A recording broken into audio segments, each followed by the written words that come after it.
کسی گاؤں میں ایک صاحب کا اپنی بیوی سے جھگڑا ہو گیا۔ ابھی جھگڑا ختم نہیں ہوا تھا کہ اسی اثنا میں ان کے گھر مہمان آ گیا۔ خاوند نے اسے اپنی بیٹھک میں بٹھا دیا اور بیوی سے کہا کہ فلاں رشتہ دار مہمان آیا ہے، اس کے لیے کھانا بنا لو۔ وہ غصے میں تھی، کہنے لگی نہ تمہارے لیے کھانا ہے نہ تمہارے مہمان کے لیے۔ وہ بڑا پریشان ہوا کہ لڑائی تو ہماری اپنی ہی ہے، اگر رشتہ دار کو اس بات کا پتہ چل گیا تو خواہ مخواہ خاندان میں بات ہوگی اور خواری الگ سے ہوگی، لہذا خاموشی سے آ کر مہمان کے پاس چپ چاپ بیٹھ گیا۔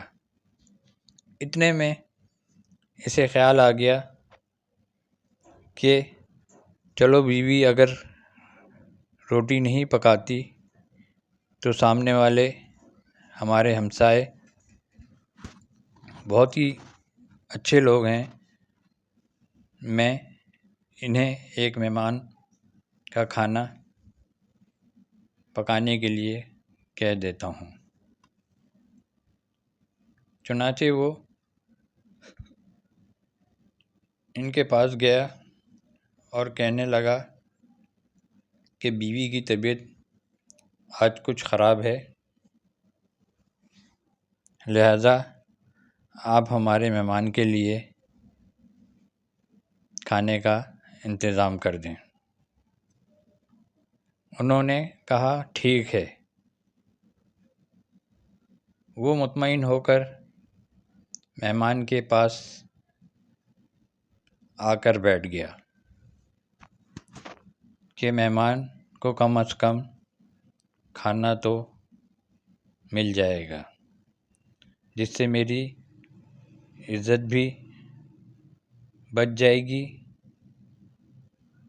تھوڑی دیر کے بعد مہمان نے کہا ذرا ٹھنڈا پانی تو لا دیجیے۔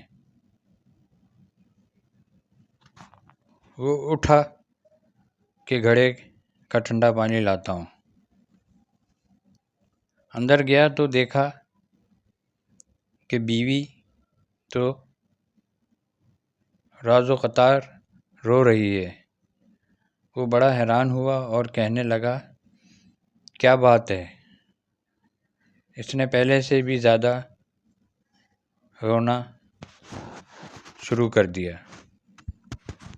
کہنے لگی بس مجھے معاف کر دیں۔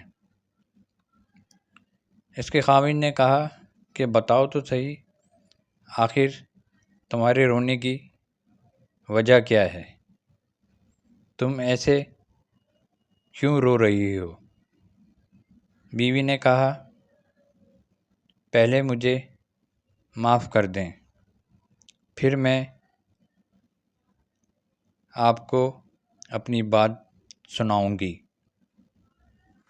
خیر اس نے کہہ دیا کہ جو لڑائی جھگڑا ہوا ہے میں نے وہ دل سے نکال دیا ہے اور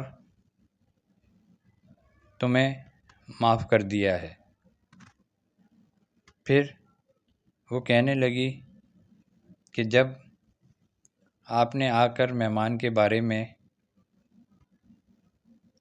بتایا اور میں نے کہہ دیا کہ نہ تمہارے لیے کچھ پکے گا اور نہ ہی تمہارے مہمان کے لیے کچھ پکے گا،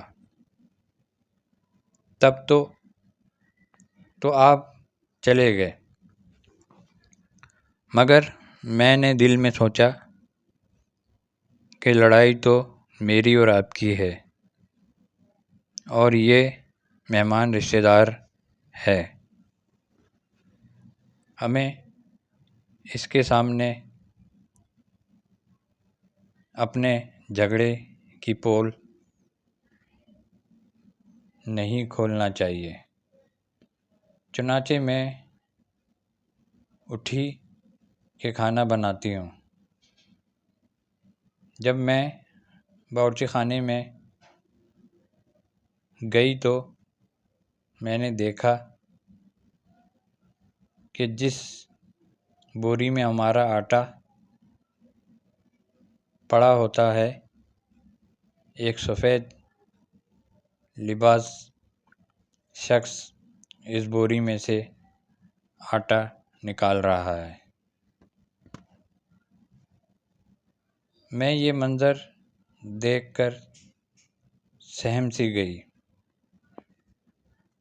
وہ مجھے کہنے لگے کہ اے خاتون، پریشان نہ ہوں، یہ تمہارے مہمان کا حصہ تھا جو تمہارے آٹے میں شامل تھا۔ اب چونکہ یہ ہمسائے کے گھر میں پکنا ہے، اسی لیے وہی آٹا لینے کے لیے میں یہاں آیا ہوں۔ اس واقعے سے ثابت ہوتا ہے کہ مہمان بعد میں آتا ہے، جبکہ اللہ تعالیٰ اس کا رزق پہلے بھیج دیتا ہے۔